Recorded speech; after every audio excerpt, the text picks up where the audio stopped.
driving this, don't you? You're in that. Yeah, I like this. Quite nice. That's because this is a V8. It's not one of those 6-cylinder things. The engine configuration is in a V. That's what makes it so good. Okay? Probably better than the 6-cylinder petrol that was in it. Yeah, by heaps. Yeah. And it uses less fuel. Yeah. It probably makes more grunt. It's Calvin and Jason from the Cartoon Company. We're out test driving a Nissan Patrol that I wired up a couple of years ago. Oh.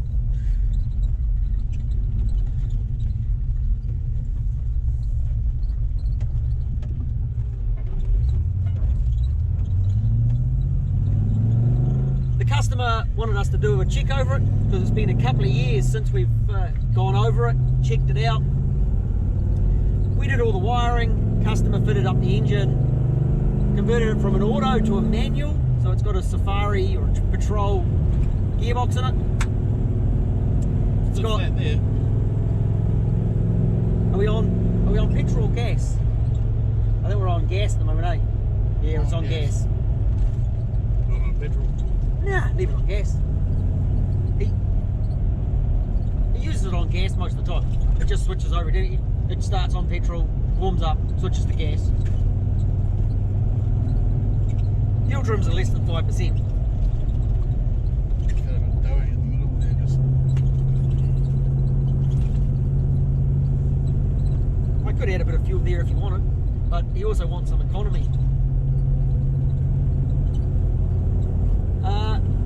So we've updated the firmware in the ECU. We checked the wideband sensor and it wasn't operating, so we banged a new sensor on it. Oh, we had to fix the temp gauge, and that was the main reason he brought it in. The temp gauge wasn't working. I found the nipple had broken off the sensor, and you know me, if there's a nipple involved, I'm going to get right in there. We actually, because we're in the middle of nowhere, we didn't have a sensor for a Nissan in stock. If it was a Toyota, I'd have one. So we've popped the nipple back on, popped a bit of solder on it, and if it happens again, then we know just to order another sensor for it. I got the laptop on my knee, I've got my chauffeur. So where's the bow tie? They didn't get a bow tie on there, mate.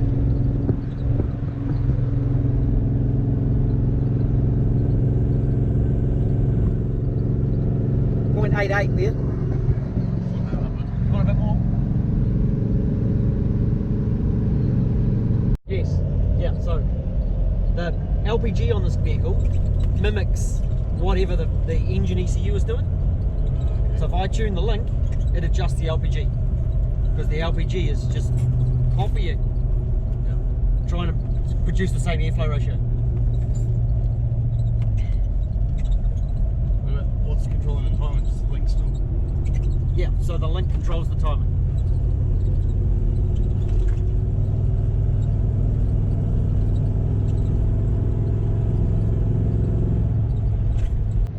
So couldn't you set it up onto like a dual, because you obviously will switch it from petrol to a thing. How about say it has a dual map for a petrol map and a LPG? Yeah, that was my original plan. With talking to the LPG man, to get the LPG man to give me, well, when I was setting it up, the right wiring to do it. I'm like, we can do that. With the way it's set up, pretty much primarily, it only ever runs on gas. Yeah. So it starts on petrol. Do we go back out or do we go back up? No, I'm good. I'm happy. It drives nice. It's got a temp gauge. Yeah. It's the customer wanted temp gauge and a check over. We found a sensor. He's wrapped. He'll be wrapped. It feels like I do it a little bit more time. Yeah, that's it.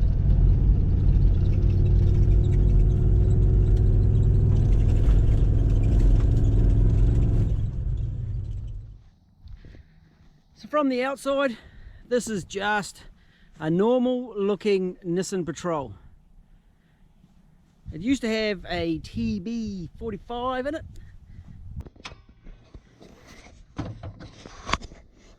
But now we've got the LS1. You'll also notice right up in here, we've got some solenoids. They're LPG gas injectors. This isn't a conversion that just happened yesterday. I actually wired this a couple of years ago. So it was here just to have a professional eye check over it, because it's been 2 years since it's been to any mechanic of any kind. The man's been servicing and looking after it himself. So this LS, it had, it's been apart, it had a cam installed, a modified cam, and I went through and sorted all the wiring out, ready for the gas injection as well. So there's a bit of work integrating the two of them. It's the older style LS with the cable throttle. In the radiator department, it's running the factory radiator with some shrouds and some big fans on it. And they keep this plenty cool enough. Suspension, we've just got some heavy duty springs, and we've got a better steering dampener. Some better shocks in there.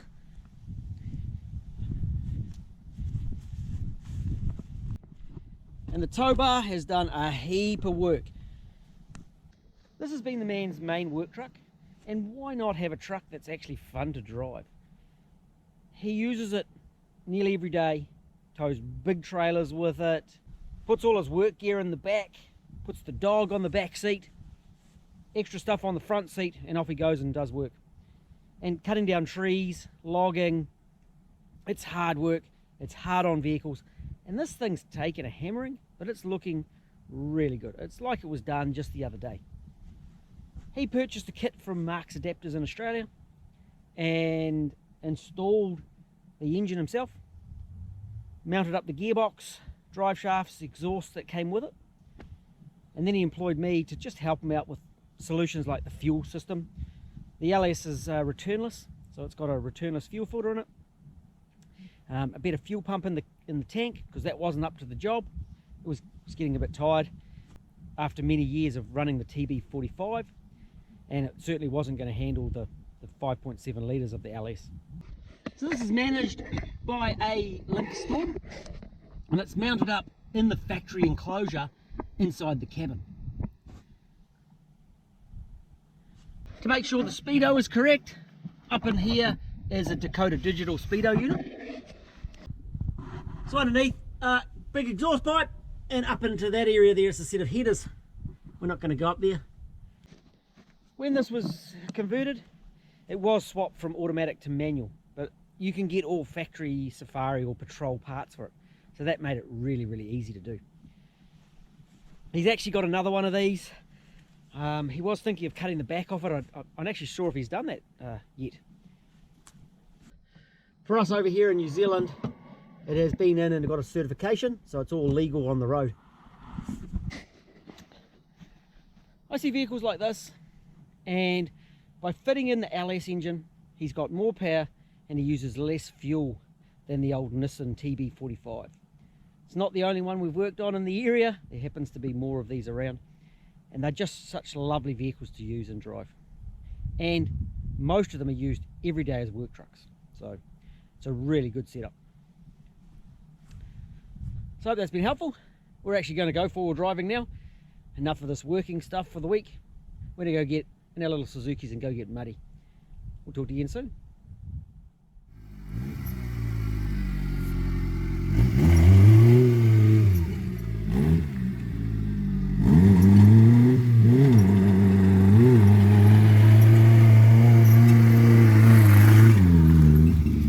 The bank.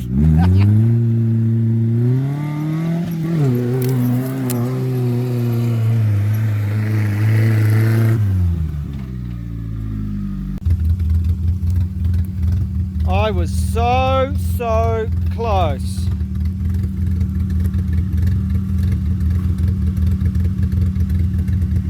Last time I drove that one down some slippery stuff, it sort of was alright. That one sort of... You're way higher too. Different springs. Right. So this is down in here somewhere. They used to actually cross cattle. So there's a, up in here somewhere, up in there somewhere, there's an old water wheel.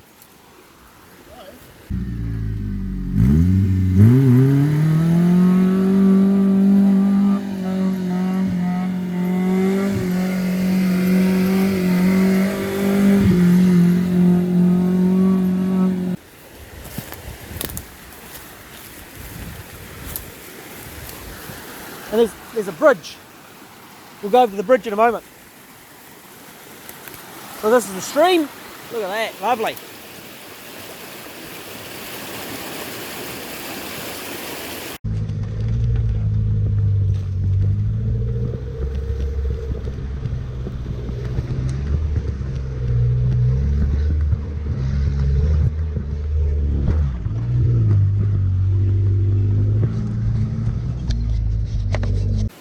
This here's the bridge, right? So this used to service the farm. Okay. So the farm used to be up that side, up past those gates way up there, and ours was like the last farm. Okay. And they built this bridge. They actually pushed the track. That track we came down, they actually pushed it in with like an old truck, I believe, with a blade on the front. Up. Okay.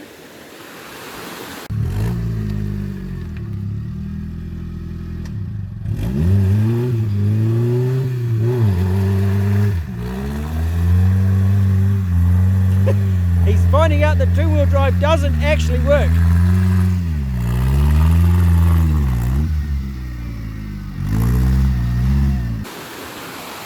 And there's the river. It's quite lovely. Quite lovely. This would be a good spot for a tent, eh? Little tent camp area. I'm not sure I could bring the ride on down. Might have to bring the push bar, yeah. Yeah.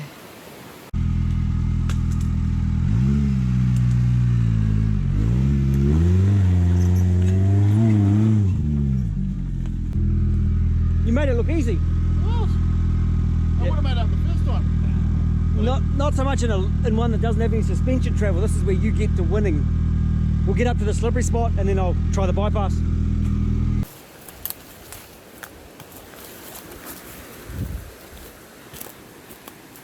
You feeling nervous there again?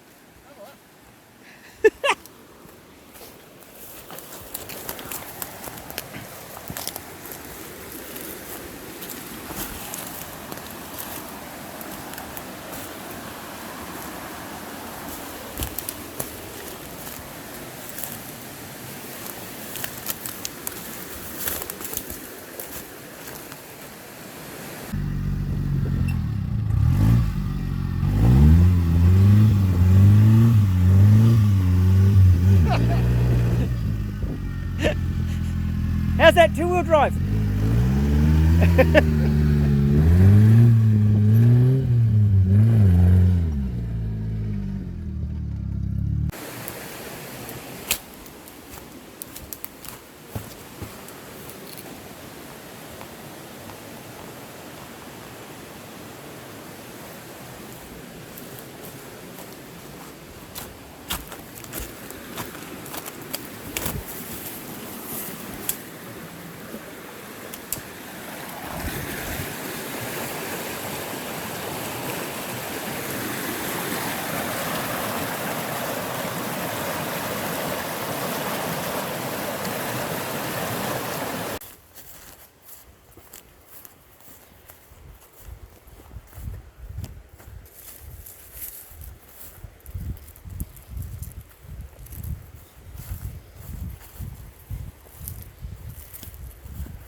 Oh, there you are.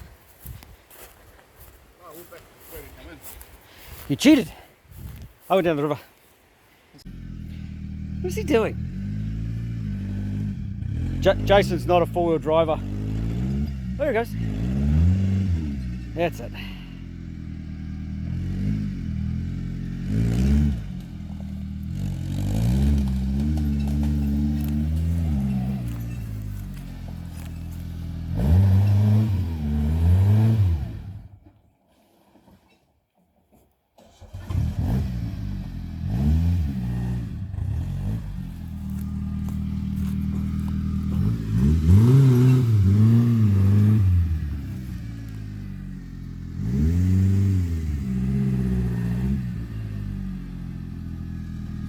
This is an advanced track. Come on, Jace, just second gear, get it moving. That's it.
Look at that. I think it's time to call it a day. Call it a week for you. Look at that. It's lovely, eh? Sun's going down. I'm going pig hunting. Yep. Suzuki's have taken a hiding. Taken a beating. Poor little Suzuki's.